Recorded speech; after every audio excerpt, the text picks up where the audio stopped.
Becoming a surrogate is honestly one of the most amazing things you can do for someone. But let's be real, there's a lot that goes into it. We're talking medical appointments, travel, timelines, and figuring out what kind of support you'll have along the way. It's a big commitment, and knowing how it all works ahead of time can make a huge difference. A lot of women who feel called to become surrogates are really clear on why they want to do it. But the how, that's where things can get a little fuzzy. What does the process actually look like once you're in it? How do you juggle it with work, family, and life in general? And who's helping you keep it all on track? That's what we're getting into today. We're talking about what it really looks like behind the scenes, the logistics, the timing, the support. So if you've been thinking about surrogacy and want to know what to expect, you're in the right place. Welcome to the Fertility Cafe, where we explore the beautiful complexity of modern family building. I'm your host, Eloise Drane, and this is a space for honest conversations about surrogacy, egg donation, and the journey to parenthood.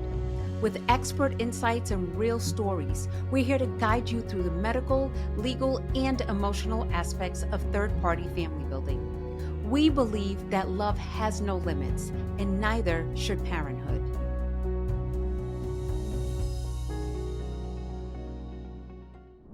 Welcome to Fertility Cafe. I'm your host, Eloise Drane.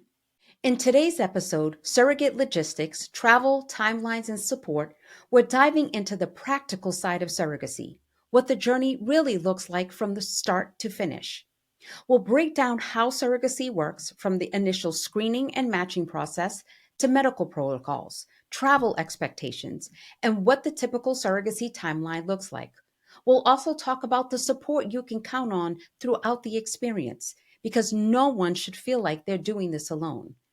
Whether you're seriously thinking about becoming a surrogate or just starting to explore the idea, this episode will help you get a clearer picture of what's really involved and what life might look like during the process. Joining me is April Whitford, Journey Manager at Family Inceptions. April has helped guide hundreds of surrogates through their journeys and knows all the ins and outs of how it works. She's here to share what really happens behind the scenes and help bring clarity to all the moving parts. So, welcome, April, to the show. I appreciate you being on here. Thank you. It's a pleasure to be on the show. So, before we dive into the logistics, let's start with a bit about you. Well, I've been with Family Inceptions since actually, this month it's actually a decade in one form or another. Making us sound so, oh, no, I'm playing. Go ahead. I was saying April of 2015. My current role is as a journey manager working with the surrogates and the intended parents and that kind of stuff. And I've been doing that since a couple of months before COVID. I have LMSW from Florida State University. I've been doing family building now for 25 years. Actually, this year will be 25 years. And there's not a part of it I haven't touched. Foster care, relative placement, adoptions, surrogacy. I did a brief stint in domestic violence. Like, I've done all the things. And then personally, been married for 22 years, and I have 3 kids, one of whom is about ready to go off to college and leave the nest. They come back though, so I keep telling you they come back. So over the years, you've obviously worked with so many surrogates through the different stages of the process. How has that experience shaped your understanding of what really matters most when it comes to preparing someone for the journey? To remind people that this is a marathon and not a sprint. If there is one thing I could tell any surrogate coming in is be patient. This is a process that is not going to be over in 30 days or 60 days. It is literally 18 months. And there's going to be a lot of pieces where you're going to be, hurry up and wait. Hurry up and wait. And if you're going to come into this space, just have a lot of patience because there's so many moving pieces that we got to get through. Yeah, most definitely. So let's kind of start from the beginning, right? So somebody comes into Family Inceptions or they go into another agency. What can they expect kind of going into that process so that once they say, okay, I've decided that I'm going to be a surrogate, I've selected my agency, now what? Well, then be prepared again, hurry up and wait. The process is long to get from, yes, I want to do this to, I'm going to be matched with somebody. We have to look at your medical records. We send you out for blood work.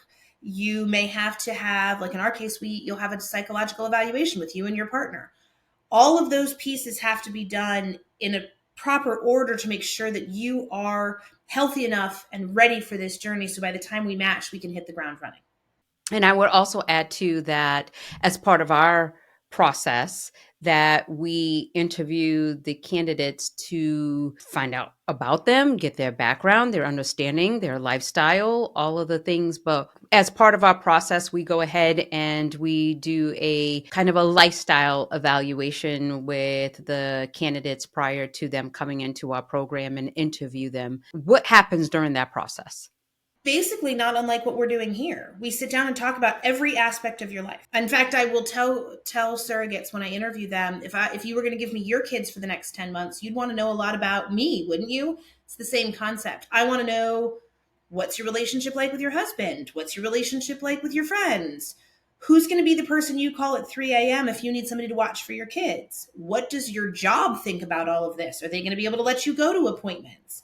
Because there's a lot more appointments than just your standard pregnancy. Is there anybody in your family that would be against it, that would stop you and say, I don't want you to do this? If you're involved in your faith, what does your church say? What does your pastor say? All of those pieces and parts have an effect on the journey, because you have to have a great support system in order to do this journey. You're not an island just doing this kind of out there in no man's land.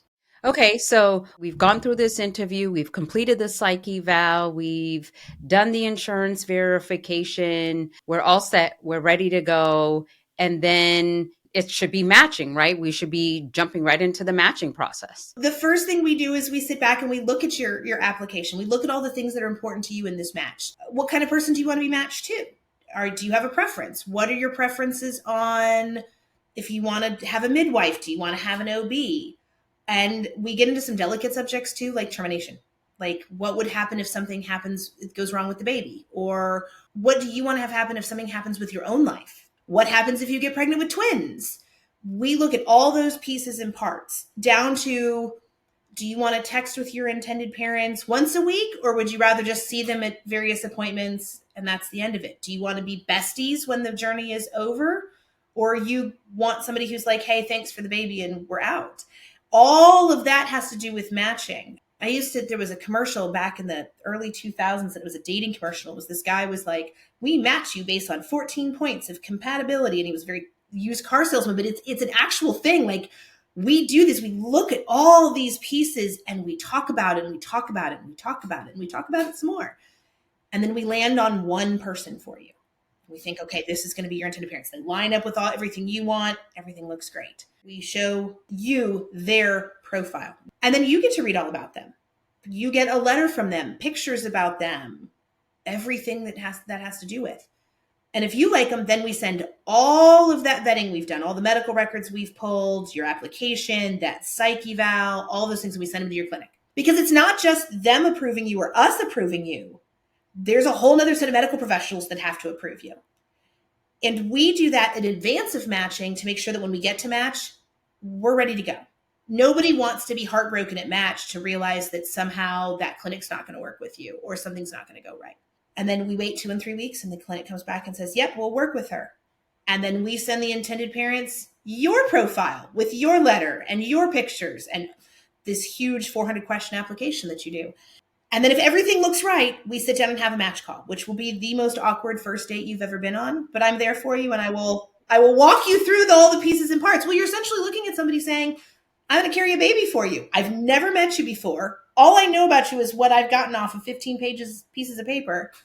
But here, let me take the most valuable thing you've ever created, and I'm going to carry it for you for 9 months. I mean, does it always work the first time with the match? When we look at candidates with intended parents and we do the call, does it always work?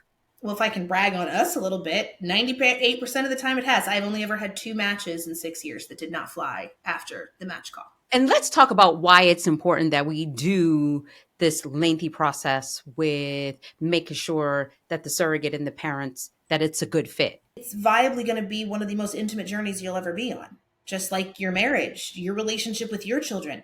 It's this infinite entanglement between you and them that you better be on the same page about a number of things or it's not going to go well. And do you want to spend 18 months of your life going on this journey with people you don't care much for or that you don't line up with?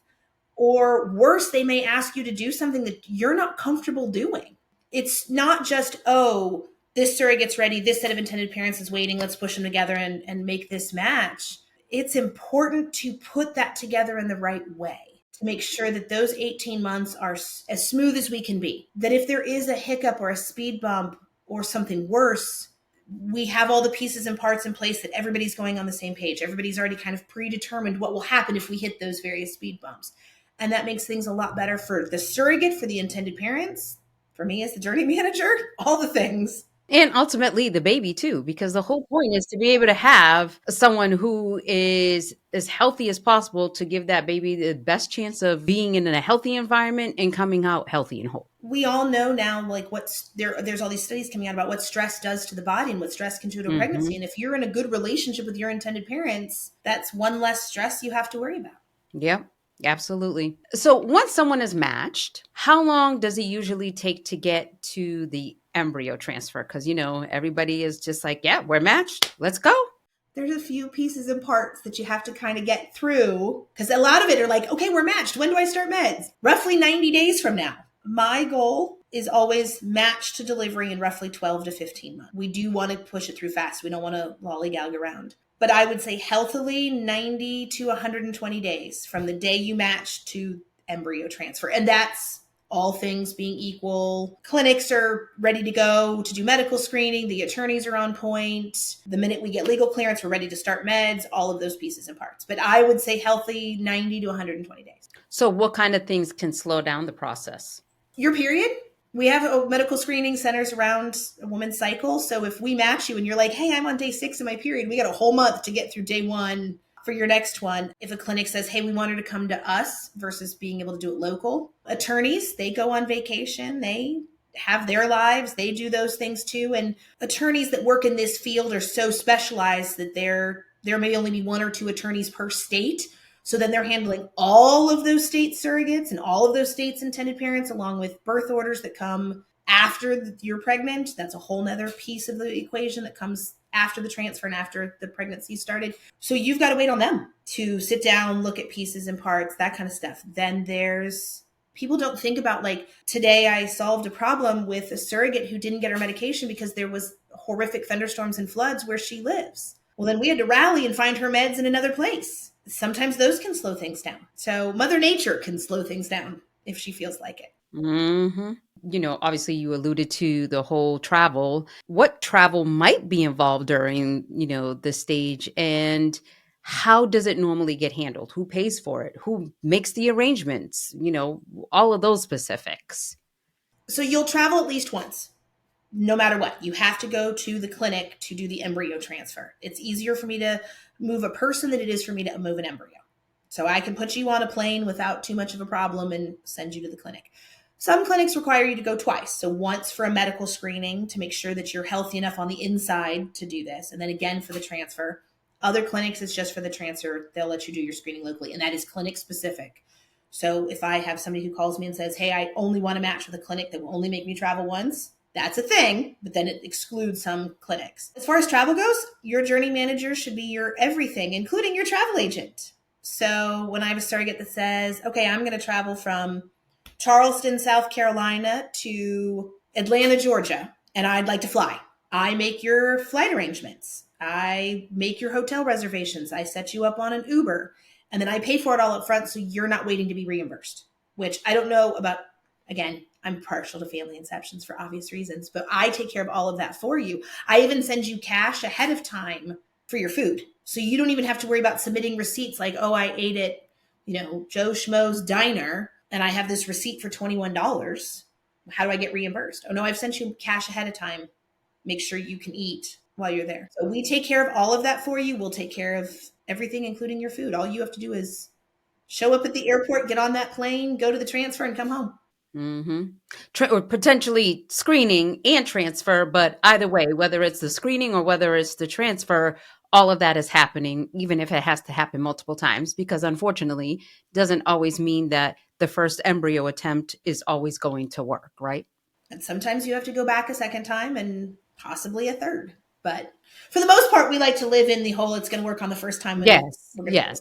I mean, all of us in this perfect world that we create in our minds would love to, but the reality is it's not always that case. So, and the whole thing is to just make sure that people are prepared with all of the different pieces, like you say, pieces and parts to this whole entire process. So, Well, and that's one of the things we talk about during that big interview in the beginning is all of these pieces and parts, because it's not just let me learn about you. It's here, let me give you some information about this journey you're going to embark on. Because you can read the horror stories and you can read the perfect endings, and your journey may show up somewhere in between. And you've got to be ready to pivot on a dime. Hey, the clinic wants to see you tomorrow morning for another lining check to make sure that new medication's working. That means you've got to go to the clinic. It's not like, well, I don't feel like it, or hey, that kind of stuff. You've got to have some flexibility and you've got to be able to roll with the punches. yep, absolutely. And unfortunately, it's not always predictable as much as we think it sometimes we want it to be, but I can't say that it's been always predictable. And let's talk about medication. What's the typical medication schedule like leading up to transfer? I could put 6 doctors in a room and come out with 6 different protocols. I will do my best to kind of shoot. And that's the whole point that I want people to know, like there is no one set protocol. No, the amount we don't know about what works for one woman and what works for another woman could fill books. It is definitely an art, not a science. And like I said, I have multiple surrogates that have done multiple journeys with different clinics. And I hear, oh, my first clinic only put me on estrogen and then progesterone, but this clinic wants to put me on Lupron. Are you sure it's going to work? Yep. I'm positive. Everybody has their own protocol. For the most part, you have 2 different protocols. One is a Lupron cycle and one is an estrogen cycle. A lot of clinics will use Lupron. It's an injectable med, goes in your tummy, stops you from ovulating. You'll be on that for a couple of weeks, and then you start taking estrogen. It gets the lining of your uterus nice and fluffy. And then once they determine that it's fluffy enough, you'll start progesterone to kind of lock it into place and help it be a great environment for that transfer. And then you go for transfer. An estrogen only one just lops out the Lupron. A lot of clinics, though, they like to use birth control pills too to kind of plan for everything. We have surrogates that even are on birth control pills even if their husband or their partner's had a vasectomy or they've had their tubes tied. I have one young lady who has no tubes at all and she's on birth control pills, not because we think she's going to get pregnant, but it helps prevent ovulation, scheduling, that kind of stuff. So don't be surprised even if you come to us and say, I'm done, I had my tubes tied, my partner had a vasectomy, I'm not having any more kids. And I look at you and go, so what kind of birth control you want to be on? So it's all part of the process. And the medications can come in different forms. That's the other thing is Lupron is almost exclusively an injection. It's sub-Q. It's in your tummy. It's a little tiny needle. Estrogen can be pills, patches, injections again, some combination therein. Progesterone usually comes in an intramuscular injection. It's the injections that people talk about going in their butt that nobody likes. Some use suppositories, some use a combination therein. You may be asked to be on antibiotics. You may be able to ask to be on steroids.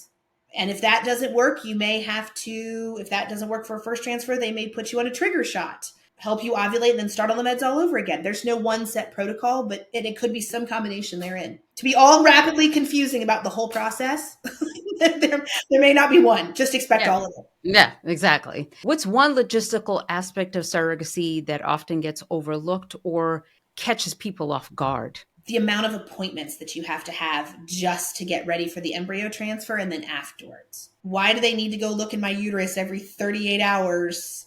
The constant lining checks. I work with a clinic out of New York that you get seen weekly for an ultrasound and a lining check from the beginning of meds to 12 weeks post or 12 weeks into the pregnancy. And it is every week. And people don't realize that there's just going to be a lot of appointments. It's not just take all these meds, do the transfer, pee on a stick at home. Ooh, I'm pregnant. And then you go to the OB and everybody's happy. It is a ton of appointments and all of that. So that's the one thing I think that takes a lot of people by surprise is how many appointments there are going to be. You talked about earlier in the beginning that when someone is considering surrogacy and how much support is so important. What kind of support do surrogates usually need? And where does the support come from? You need support everywhere. At home, you'd want you, if you're in a partnership or married or something like that, you want your partner to be on board. Quite frankly, you're going to be hopped up on some hormones and they better know that that's coming. They also need to make sure that they're going to be supportive during a pregnancy. You need to have support in your surrounding areas because like I said, what happens if at 3 a.m. you have to go to the hospital? If your mom is not okay with you being a surrogate, is she going to show up to watch your kids at 3 o'clock in the morning because you've got to go to the hospital? So you've got to have family support, church support, whatever support that you need in your daily life. As far as medical support, that's going to come from your clinic. They're going to be the ones that you call and go, I have this really weird place I need to put this shot. Can you send me a video on where to put this shot? Or is this a normal side effect for estrogen? What are my results from this blood work? My beta is 0. What does that mean? When do I stop the meds? When do we try again? Then as far as an agency, my rule is if you will be pregnant, I will take care of everything else. And if you need somebody to talk to because your best friend doesn't understand what you're going through, you can call me. I can sit there and talk to you and say, hey, I know this is a situation and it's rough and let's talk about this. Or if your husband's like, why do we have to keep giving you all these shots? Yep, you can call and vent and get support and all of the pieces and parts. So, and then I take care of the coordination of all the appointments. So you don't have to worry about that. I will be your personal concierge to make sure that this fits into your life and not the other way around. We are here to meet you on your level and to make this work for you. And the reason why we do that is obviously surrogacy is a big ask, as we know. And we want to make sure that it fits into your life, just like you said, because there's a lot that happens. This is most often your first time. You don't know sometimes what comes next. We do. So being able to make sure that we can move things along for you, letting you know, of course, every step of the way what we're actually doing, but still being able to do it for you so that you're not flailing around like, I don't know what's supposed to happen. Where am I supposed to go? What am I supposed to be doing? Who am I supposed to be checking with? What phone call am I on? The agency side, this is how we help you fit surrogacy into your life. Like you said, there's going to be asks. I'm going to have to ask you to maybe miss a morning of work and go to that appointment. So if I can make it easier on you by saying, hey, these are the appointments that are coming up, or here, let me make these travel plans for you, then that's what I'm going to try and do. Mm-hmm. Because like I said, it is a big ask. It's a huge Mm-hmm. ask. And not everybody's going to be able to do it, and everybody's going to want to do it at the end. Exactly. How important is it to have your family on board, especially when it comes to obviously childcare? Clearly, that's a no-brainer, but also even the emotional support. I can think of a story, and I don't remember where. Maybe it was one of mine from way back in the day about a surrogate that had been matched with a wonderful gay couple. They were all on board, and the night before she's supposed to start meds, her in-laws come to her and say, we don't agree that you're caring for a gay couple. And they provided daily child care. And they said, if you go through with this, we're not going to provide child care. And so their whole daycare was going to be ripped away from them if they went through on this. If you don't have that support, things like that can happen. And we don't ever want anybody to have to choose between their family and surrogacy. We don't want anybody to ever have to choose between whether or not their mom's going to talk to them because they're caring for somebody that maybe their mom isn't agree with. And we go into these subjects. We talk about all that non-politically correct stuff. Like, could you be matched with a gay couple? Could you be matched with a couple of a different religion, couple of a different race? And it's not just you. You may be fine with it, but maybe your dad isn't going to be okay with it. And how uncomfortable are you going to be for 18 months if he's not okay with it?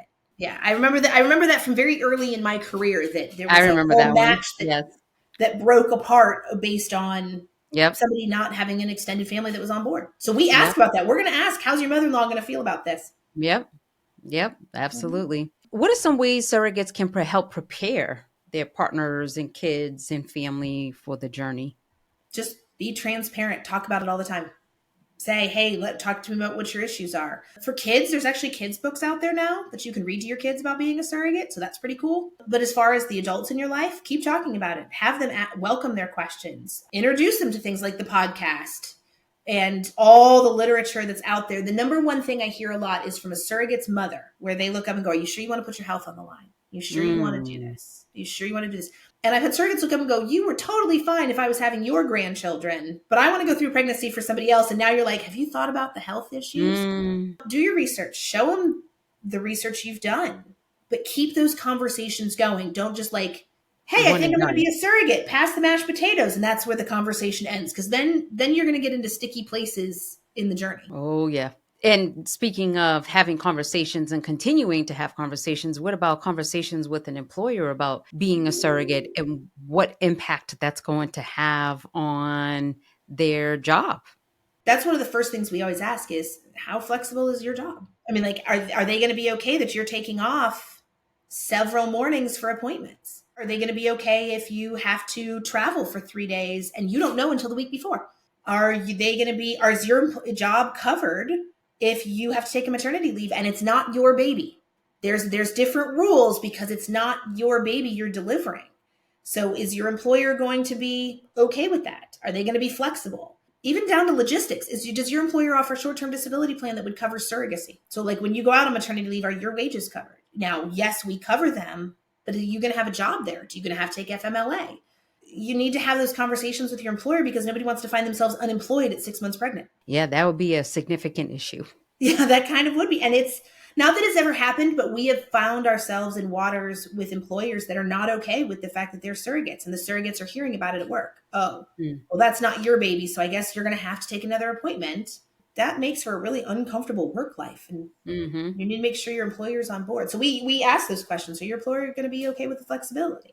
So we've gone from onboarding, we've done the matching, we've done screening, we've completed our legal contracts, we've gotten our legal clearance, we've gotten our medical clearance, we've, have had our embryo transfer and it's successful, have a positive heartbeat. Now what? Can I go to my OB yet? Almost. Probably in a lot of cases, yes. So once you've had that beautiful heartbeat and everybody sees the shrimp baby, you see that flicker. Usually the clinic wants you to go back about 2 weeks later, make sure that baby's still growing, keeps you on your meds, that kind of stuff. And then after that, generally you are released to your OB and it goes on as a fairly normal pregnancy after that. There's some legal things to contend with. You might be considered a high risk pregnancy on the sole basis of the fact that it was an IVF baby.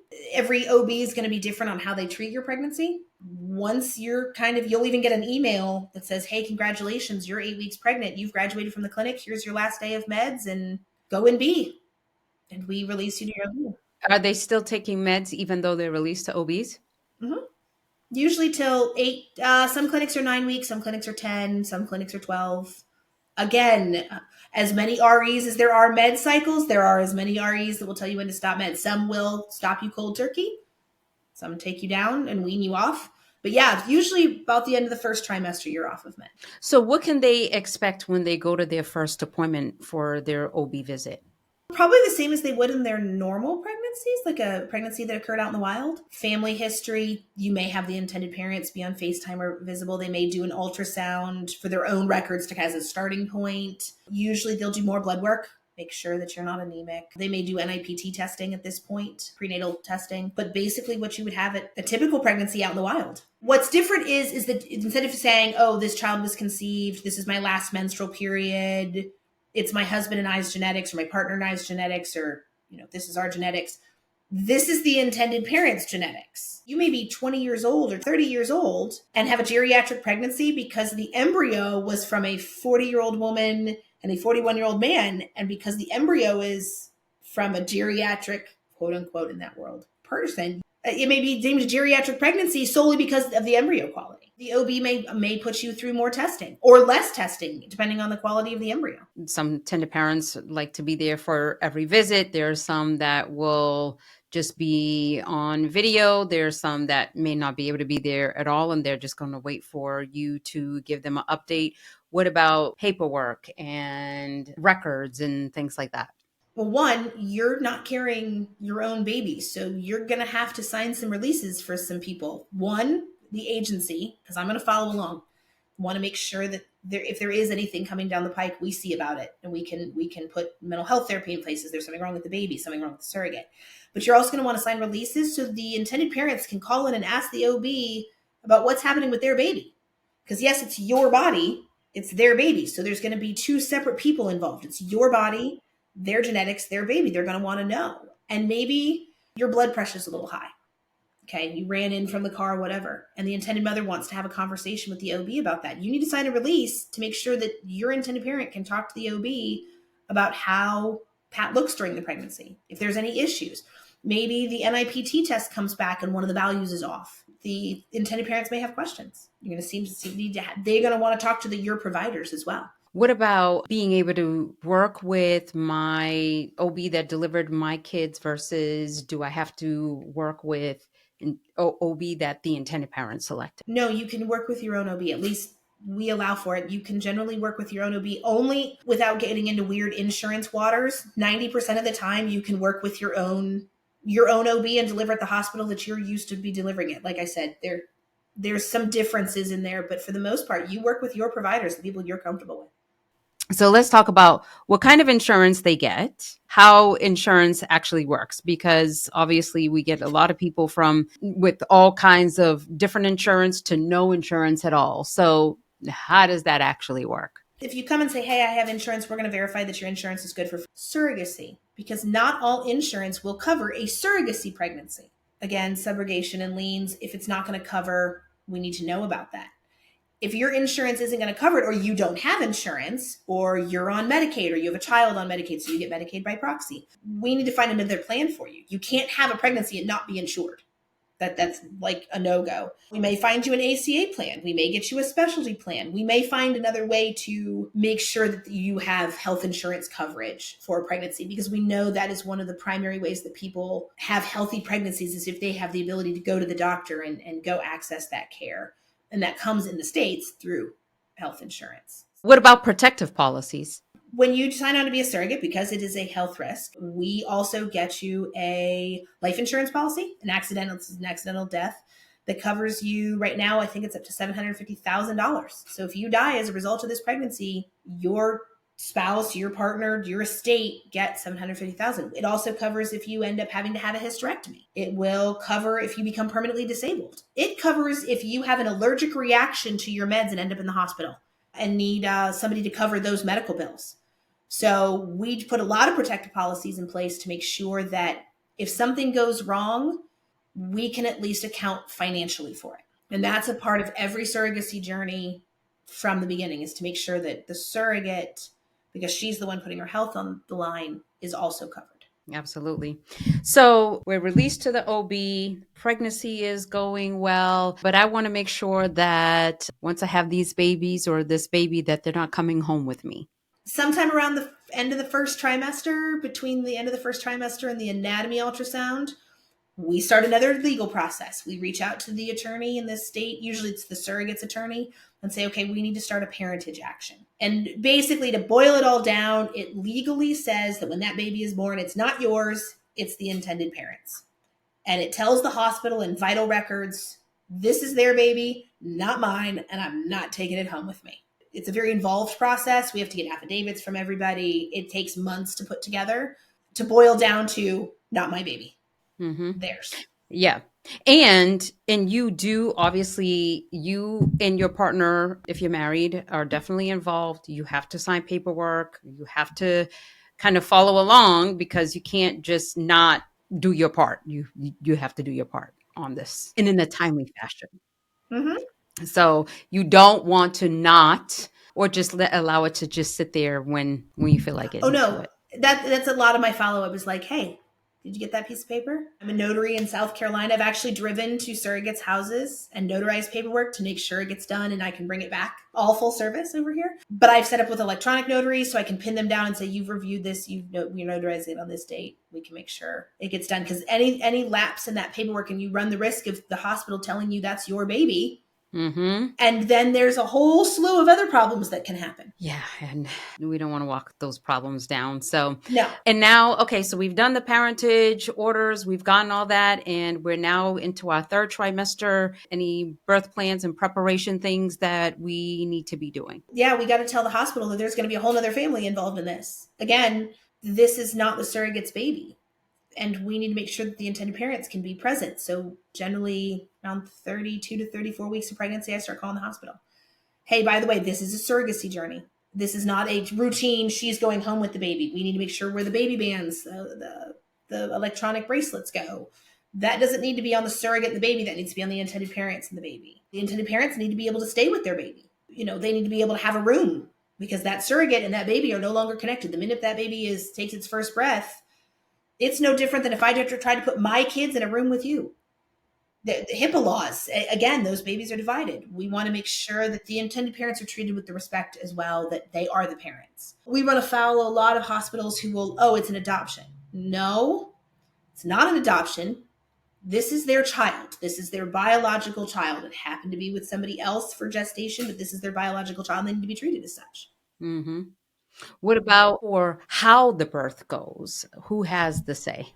The surrogate first. She's the one in the most vulnerable position. She can look up and say, yes, I want people in the room. No, I don't want people in the room. If something goes wrong, we always default to the OB. If the OB looks up and says, okay, we got to do a crash C-section, nobody's allowed in the room. Okay, well, then that's how it is. And okay, we're on. But past medical professionals, the surrogate. She's the one pushing the baby out. She's the one that's got to have pain control. If she wants to swear a blue streak and she's worried the intended parents are going to be offended, so she wants to kick them out, then that's her right and privilege at that point. Mm-hmm. So hopefully we put all these matches together that by the time we get to delivery, nobody's being kicked out of a delivery room for non-medical reasons. Labor and delivery is a very personal, vulnerable place, and we want to make sure that surrogate's taken care of at all cost. So any final words to someone considering surrogacy, and you've gotten to a point where you're just like, yes, I want to do this. This is the most amazing thing. And I really want to make this happen.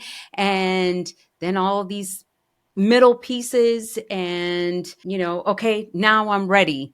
Do you have any last parting words? The patience is worth it.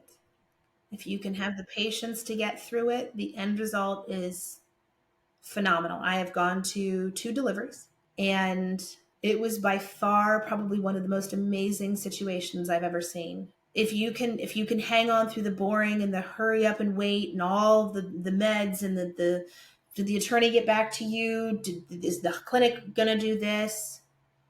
When you hand over that baby to that intended parent and you realize you just made a family, it's worth it all. All the 18 months and the shots and the frustrations and all of it. Because you just got to make a family in the most intimate way that most people don't ever get to experience. And you got to do that. Is all of it worth it? 100%. But yeah, have the patience because it's worth it. Absolutely. Well, thank you, April, for coming on and sharing our process with everybody. Sure. I appreciate you having me on. It was fun to talk to you about all of the ins and outs. All right. Well, I appreciate you. Thank you so much. Thank you. I hope today's conversation gave you a clearer picture of what the surrogacy journey really looks like, beyond the emotional side and into the practical, everyday details. When you know what to expect, it's so much easier to step into the process feeling confident and supported. If you'd like to learn more about surrogacy logistics or connect with us, visit familyinceptions.com. You can also watch the full video version of this interview on our YouTube channel. And remember, love has no limits. Neither should parenthood. Thank you for joining us at the Fertility Cafe. If you found value in today's episode, please subscribe, leave a review, and share with someone who might benefit from this information. You can find show notes and resources from this episode in the description or visit thefertilitycafe.com for more information.